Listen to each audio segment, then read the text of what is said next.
ಇಡೀ ಪ್ರಕರಣದ ಬಗ್ಗೆ ಅವರ ವರ್ಷನ್ ಅಂದ್ರೆ ಪೊಲೀಸ್ ಇಲಾಖೆ ಏನೆಲ್ಲ ಆಯ್ತು ಅನ್ನೋ ಒಂದು ಕ್ಲಾರಿಟಿ. ಸೊ ಪೊಲೀಸ್ ಇಲಾಖೆಗೆ ಒಂದು ದೂರು ಬರುತ್ತೆ, ಆ ದೂರಲ್ಲಿ ವಿಚಾರಣೆಗೆ ಅವ್ರನ್ನ ಅರೆಸ್ಟ್ ಮಾಡಬೇಕು ಅನ್ನುವಂತ ತೀರ್ಮಾನವನ್ನ IO ಯಾರಿದ್ದಾರೆ ಅಂದ್ರೆ ಇನ್ವೆಸ್ಟಿಗೇಷನ್ ಆಫೀಸರ್, ತನಿಖಾಧಿಕಾರಿ ತಗೊಳ್ತಾರೆ, ಅರೆಸ್ಟ್ ಮಾಡಕ್ ಹೋಗ್ತಾರೆ. ಅವ್ರಿಗೆ ಪ್ರೀವಿಯಸ್ ಈ ರೀತಿಯಾಗಿ ಅರೆಸ್ಟ್ ಮಾಡುವಂತ ಸಂದರ್ಭದಲ್ಲಿ ಗಲಾಟೆ ಮಾಡಿದಂತ ಕೆಲವೊಂದು ಉದಾಹರಣೆ ಇರೋದ್ರಿಂದ ಒಂದಿಷ್ಟು ಜಾಸ್ತಿ ಸಿಬ್ಬಂದಿಗಳ ಜೊತೆಗೆ ಅಲ್ಲಿಗೆ ಹೋಗ್ತಾರೆ.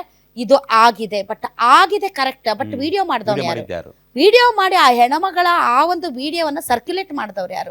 ಸರ್ಕ್ಯುಲೇಟ್ ಮಾಡಿ ಅದನ್ನ ಪೊಲಿಟಿಸೈಸ್ ಮಾಡಿ ಅದನ್ನ ಪೊಲಿಟಿಕಲ್ ಮೈಲೇಜ್ ತೆಗೆದುಕೊಳ್ಳೋದಕ್ಕೆ ಇವರು ಯಾರು ನಮ್ಮ ರಾಜಕಾರಣಿಗಳ ಹಾತೊರಿತಾ ಇದ್ರಲ್ಲಿ ಇವ್ರಿಗೆ ಏನಾದ್ರು ರಾಜಕೀಯ ಮಾನ ಮರ್ಯಾದೆ ಇದೆಯೇನ್ರಿ ನಿಮ್ಗೆ? ನೀವು ಒಬ್ಬ ಹೆಣ್ಣಿನ ಮಾನ ಮರ್ಯಾದೆಯನ್ನ ಇಟ್ಕೊಂಡು ನೀವು ರಾಜಕೀಯ ಮಾಡಕ್ ಹೊರಟಿದ್ದೀರಲ್ಲ, ನೀವು ಕಾಂಗ್ರೆಸ್ ಅವರು BJP ಅವರು ಯಾರೇ ಆಗ್ಲಿ ನಿಮ್ಗೆ ಏನಾದ್ರು ಮಾನ ಮರ್ಯಾದೆ ಇದೆಯಾ? ನಿಮ್ಗೆ ರಾಜಕೀಯ ಮಾಡಕ್ ಹೋಗ್ತೀರಾ? ಹತ್ತುವಾಗಂತ ಒಂದು ವಿಡಿಯೋ ಅಂತೆ, ಹತ್ತಾದ್ಮೇಲೆ ಒಂದು ವಿಡಿಯೋ ಅಂತೆ, ಆ ವಿಡಿಯೋನ ಇಟ್ಕೊಂಡು ಕಾಂಗ್ರೆಸ್ ಅವ್ರು ಮಾತಾಡದಂತೆ, ಈ ವಿಡಿಯೋನ ಇಟ್ಕೊಂಡು BJP ಅವ್ರು ಮಾತಾಡದಂತೆ. ನಾಚಿಕೆ ಆಗುತ್ತಾ ಇಲ್ಲ ನಿಮ್ಗೆ? ಇಲ್ಲ ಅವಳೇ ತಕ್ಕೊಂಡ್ಲು ಅಂತ ಕಾಂಗ್ರೆಸ್ನವರು, ಇಲ್ಲ ಇವ್ರು ತೆಗೆದ್ರು ಅಂತ BJP ಅವರು. ಅಂದ್ರೆ ಒಂದು ಹೆಣ್ಣು ಬಟ್ಟೆ ಬಿಚ್ಚೋದು, ಬಟ್ಟೆ ಹಾಕೊಳ್ಳೋದು, ಇದ್ರ ಮೇಲೆ ನೀವು ರಾಜಕೀಯ ಮಾಡ್ತೀರ ಅಂದ್ರೆ ಎಂತ ಗತಿಗೆಟ್ಟು ಗಬ್ಬು ಹೊಲಸು ನಾರ್ತಿದ್ದೀರಿ ನೀವು ಅನ್ನೋದು ಗೊತ್ತಾಗುತ್ತೆ. ನೀವು ರಾಜಕಾರಣಿಗಳು ಒಬ್ಬ ಹೆಣ್ಮಗಳು ತಾನಾಗಿ ಬಿಚ್ಚಿದ್ಲು ಅನ್ನೋದು ಕಾಂಗ್ರೆಸ್ ಅವರಿದು, ಇಲ್ಲ ಪೊಲೀಸರು ವ್ಯವಸ್ಥೆಗೊಳಿಸಿ ಬಂಧನ ಮಾಡಿದ್ರು ಅನ್ನೋದು BJP ಅವರು.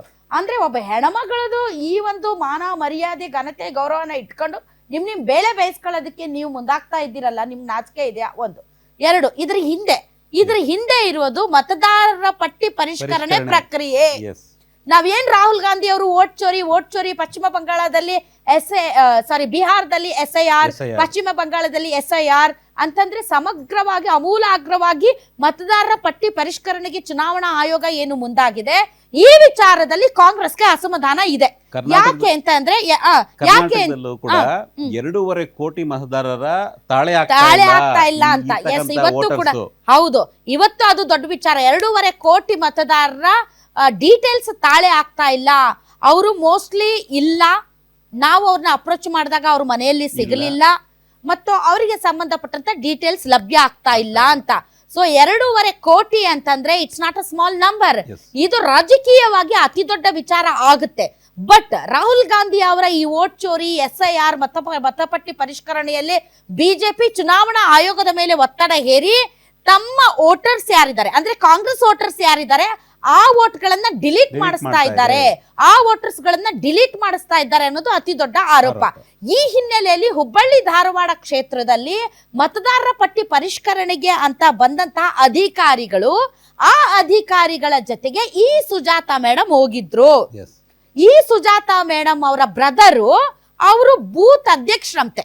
ಯಾರು ಇವಾಗ ವ್ಯವಸ್ಥೆಗೊಳಿಸಿದ್ದಾರೆ ಅಂತ ಯಾವ ಹೆಣ್ಮಗಳ ಬಗ್ಗೆ ಮಾತಾಡ್ತಾ ಇದೀವಿ, ಆ ಹೆಣ್ಮಗಳ ಸಹೋದರ ಆತ ಬೂತ್ ಅಧ್ಯಕ್ಷರಂತೆ. ಈ ಒಂದು ಅಧಿಕಾರಿಗಳು ಮತಪಟ್ಟಿ ಪರಿಷ್ಕರಣೆಗೆ ಸಂಬಂಧಪಟ್ಟಂತೆ ಹೋದಂತಹ ಸಂದರ್ಭದಲ್ಲಿ ಅವ್ರ ಜೊತೆ ಈ ಸುಜಾತಾ ಮತ್ತು ಸುಜಾತಾ ಬ್ರದರು ಹೋಗ್ತಾರಂತೆ. ಹೋಗಿ ಪರ್ಟಿಕ್ಯುಲರ್ ಆಗಿ ಒಬ್ಬರು ಮನೆಗೆ ಹೋಗಿ ನಿಮ್ ವೋಟರ್ ID ಕೊಡಿ, ನಿಮ್ ಆಧಾರ್ ಕೊಡಿ, ನಿಮ್ ಡೀಟೇಲ್ಸ್ ಹೇಳಿ ಅಂದಾಗ ಆತ ಅದಕ್ಕೆ ಬೆಂಬಲಿಸಲ್ಲ. ಆತ ಅದನ್ನ ರಿಜೆಕ್ಟ್ ಮಾಡ್ತಾನೆ.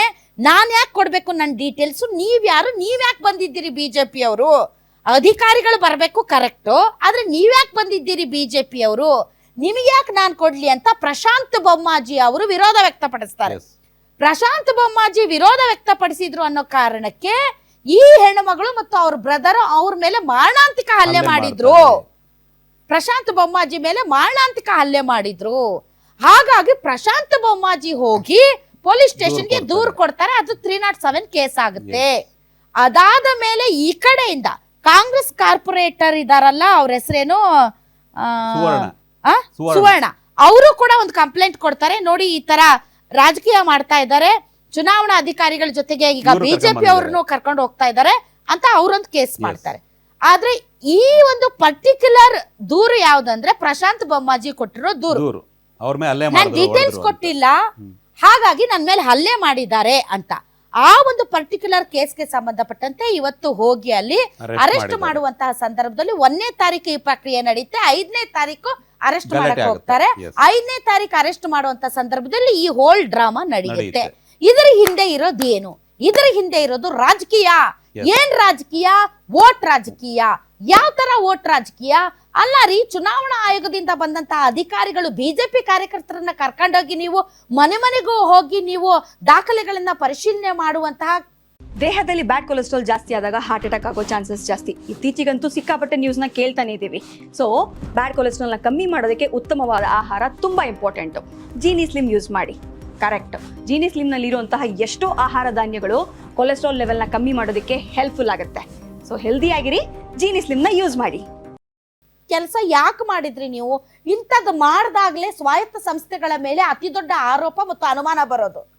ನೀವು ಅಧಿಕಾರಿಗಳು ಇರ್ರೆಸ್ಪೆಕ್ಟಿವ್ ಆಫ್ ಪಾರ್ಟಿ ನೀವು ನಿಮ್ಮ ಒಂದು ಕೆಲಸ ನೀವು ಮಾಡಬೇಕಾಗುತ್ತೆ. ಬಿಜೆಪಿ ಕಾರ್ಯಕರ್ತರನ್ನ ಬೂತ್ ಅಧ್ಯಕ್ಷರನ್ನ ಕರ್ಕೊಂಡು ನೀವು ಮನೆಗೆ ಅಡ್ಡಾಡಿದ್ರೆ ಕಾಂಗ್ರೆಸ್ ಅವ್ರು ಸುಮ್ನೆ ಇರ್ತಾರಾ? ಇದು ಹೆಂಗಾಗುತ್ತೆ ಕಾಮನ್ ಆಗಿ, ಈಗ ಎರಡು ಕಡೆಯಿಂದ ಕರ್ಕೊಂಡು ಸಹಜವಾಗಿ ಹೋಗ್ಬೇಕು. ಯಾವ್ದೋ ಅಂಗನವಾಡಿ ಕಾರ್ಯಕರ್ತರಿಗೆ ಅಥವಾ ಟೀಚರ್ಸ್ಗೆ ಈ ತರ ಕೆಲಸ ಕೊಟ್ಟಿರ್ತಾರೆ. ಕಾಮನ್ ಸಹಜವಾಗಿನೇ ಈ ಪ್ರೋಸೆಸ್ ಆಗೋದು ಹೀಗೇನೆ. ಆಗೇನ್ ಮಾಡ್ತಾರೆ, ಹಳ್ಳಿಯಲ್ಲಿ ಯಾರಾದ್ರೂ ಮುಖಂಡರ ಪರಿಚಯ ಇದ್ರೆ ಅವ್ರ ಜೊತೆ ಕರ್ಕೊಂಡು ಹೋಗ್ಬಿಡ್ತಾರೆ. ಹಾಗಾಗಿ ಈ ಒಂದು ಎಡವಟ್ ಆಗಿರೋದು ಇದು. ಬಟ್ ಇದು ಇಡೀ ದೇಶಾದ್ಯಂತ ಇಷ್ಟು ದೊಡ್ಡದಾಗಿ ಚರ್ಚೆ ಆಗ್ತಾ ಇದೆ ಅನ್ನುವಾಗ ನೀವು ಮತ್ತೆ ಅದೇ ಬಿಜೆಪಿ ಕಾರ್ಯಕರ್ತರನ್ನ ಕರ್ಕೊಂಡು ಹೋದ್ರೆ ಇದು ಪೊಲಿಟಿಸೈಸ್ ಆಗುತ್ತೆ ಅನ್ನೋದು ಆ ಚುನಾವಣಾ ಅಧಿಕಾರಿಗೆ ಗೊತ್ತಿರಬೇಕು. ಕೇರ್ಫುಲ್.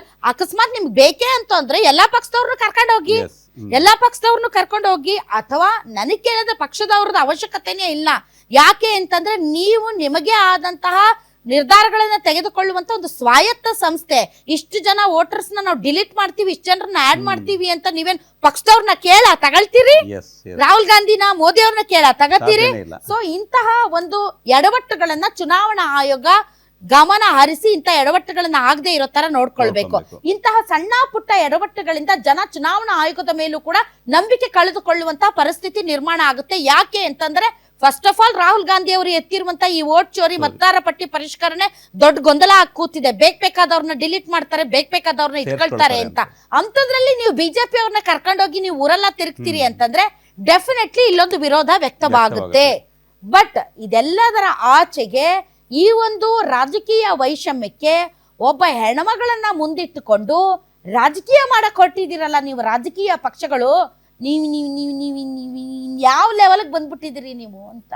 ಮಾಡಿರೋ ಕೆಲಸಗಳನ್ನ ಇಟ್ಟು ಚುನಾವಣೆಗೆ ಹೋಗೋದು, ನಾವು ಜನರಿಗೆ ಏನು ಕೊಡ್ತೀವಿ ಅನ್ನೋದನ್ನ ಹೇಳಿ ಚುನಾವಣೆಗೆ ಹೋಗೋದು ನೋಡಿದ್ದೀವಿ.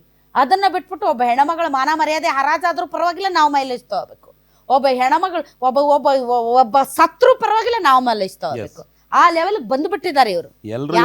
ಯಾವ ಲೆವೆಲ್ಗೆ ಬಂದಿದ್ದಾರೆ ಅಂತ ಅಂದರೆ ಎಲ್ಲದಕ್ಕೂ ರಾಜಕೀಯ, ಇವರಿಗೆ ಎಲ್ಲದಕ್ಕೂ ರಾಜಕೀಯ. ಬಟ್ ಒಂದಂತೂ ಸತ್ಯ, ಕಾರ್ಪೊರೇಟರ್ ದೂರು ಕೊಟ್ಟಿದ್ದಾರಂತೆ.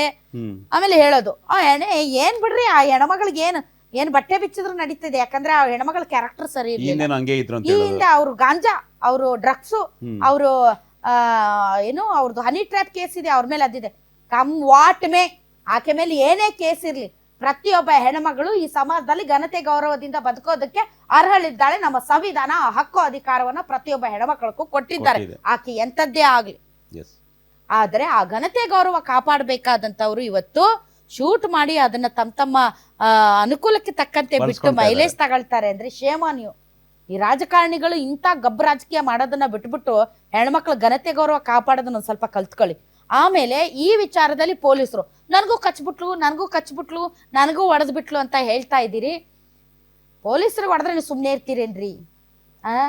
ಎಂತ ದೊಡ್ಡ ಪ್ರತಿಭಟನೆಯಲ್ಲಿ ಒಂದು ಕಲ್ಲು ಬಿದ್ರೆ ಹಾಕಿ ಬಡದು ಲಾಠಿ ಚಾರ್ಜ್ ಮಾಡ್ತೀರಿ. ಕೆಲವೊಂದು ಫೋಟೋಸ್ ರಿಲೀಸ್ ಮಾಡಿದ್ದಾರೆ, ಕೆಲವೊಂದು ಪೊಲೀಸರಿಗೆ ಕಚ್ಚಿದ್ರು, ಅವ್ರಿಗೆ ಹೊಡೆದ್ರು ಅನ್ನೋ ತರದಾಗಿ ಒಂದ್ 2-3 ಫೋಟೋ ರಿಲೀಸ್ ಮಾಡಿದ್ದಾರೆ. ಈಗ ಒಬ್ರು ಮಾತಾಡೋದು ಲೇಡಿ, ಮೋಸ್ಟ್ಲಿ ಇನ್ಸ್ಪೆಕ್ಟರ್ ಅನ್ಕೊಂತೀನಿ, ಅವರು ಮಾತಾಡೋರು ಹೇಳ್ಬೇಕಾದ್ರೆ ನಮ್ಮ ಹೆಡ್ ಕಾನ್ಸ್ಟೇಬಲ್ ಲೇಡಿ ಹೊಡೆದ್ರು, ಅವ್ರ ಖಾಸಗಿ ಪಾರ್ಟಿಗೆ ಅವರ ಸಹೋದರ ಬಂದು ಹೊಡೆದ, ಈ ತರ ಎಲ್ಲ ಅವರ ಏನ್ ಬ್ರದರ್ ಏನಿದ್ರು. ಆಮೇಲೆ ಇನ್ನೊಂದ್ ಕಡೆ ಪೊಲೀಸರು ಎಷ್ಟು ತಾಳ್ಮೆಯಿಂದ ವರ್ತಿಸ್ತಾರೆ ಹೇಳಿ, ಅವ್ರು ಎಷ್ಟು ಪಾಪ ಕನ್ವಿನ್ಸ್ ಮಾಡ್ತಾ ಇದಾರೆ, ಏನೇನ್ ಮಾಡ್ತಾ ಇದ್ದಾರೆ. ಇರ್ಬಹುದೇನೋ ಗೊತ್ತಿಲ್ಲ, ಹೆಣ್ಮಕ್ಳ ಬಿಹೇವಿಯರ್ ನೋಡಿದ್ರೆ ಒಂದ್ ಸ್ವಲ್ಪ. ಬಟ್ ಏನೇ ಆಗ್ಲಿ ಆ ವಿಡಿಯೋಗಳನ್ನ ಹರಿಬಿಟ್ಟಿದ್ದಾರೆ ತಪ್ಪು. ಹೊರಗಡೆ ಮಾಡಿರ್ಬೋದು, ಬಟ್ ಒಳಗಡೆ ಅದಕ್ಕೆ ಪೊಲೀಸರೇ ಕಾರಣ. ನೋಡೋಣ ಯಾರ್ಯಾರನ್ನ ಏನೇನ್ ಮಾಡ್ತಾರೆ. ಒಂದು ಒಳ್ಳೆ ತನಿಖೆ ನಡೆಸಿ, ನಿಷ್ಪಕ್ಷಪಾತವಾಗಿ ತನಿಖೆ ನಡೆಸಿ, ತಪ್ಪಿತಸ್ಥರಿದ್ರೆ ಅವ್ರ ವಿರುದ್ಧ ಕ್ರಮ ತೆಗೆದುಕೊಳ್ಳಿ.